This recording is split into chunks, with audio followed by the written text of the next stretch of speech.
Kita awali dengan informasi pertama.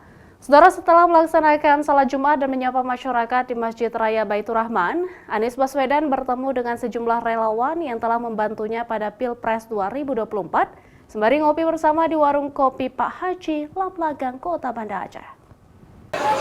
Setiba di warung kopi Pak Haji Lamlagang, Anies yang didampingi istri langsung disambut oleh para relawan dan masyarakat. Di hadapan para relawan, Anies kembali menegaskan komitmennya untuk tetap menjalankan agenda perubahan seperti yang diusung dalam Pilpres yang lalu.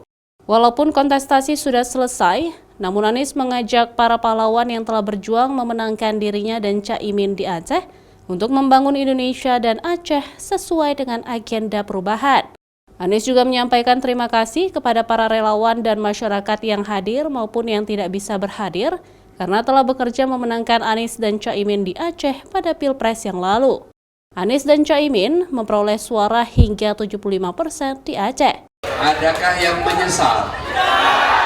Adakah yang menyesal? Adakah yang merasa bangga? Kenapa kita tidak menyesal? Karena yang kita kerjakan hal yang benar dan baik, dilakukan bersama orang baik, dengan cara yang baik, dan tidak ada yang disembunyikan. Betul tidak? Karena itu kita menjalani semua proses sampai di ujung, akhir juga menyelesaikan proses dengan terhormat. Bahwa hasil belum sesuai dengan yang kita harapkan, tapi inilah perjuangan. Betul ya?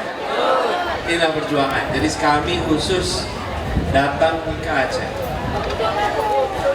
untuk menyapa dan melaporkan kepada semua pejuang perubahan di Aceh bahwa amanat yang dulu diembankan telah kami panggul dengan sebaik-baiknya. Pertemuan dengan para relawan berlangsung santai sambil menikmati kopi dan berbincang, serta melakukan foto bersama dan swafoto dengan Anies Baswedan dan istri.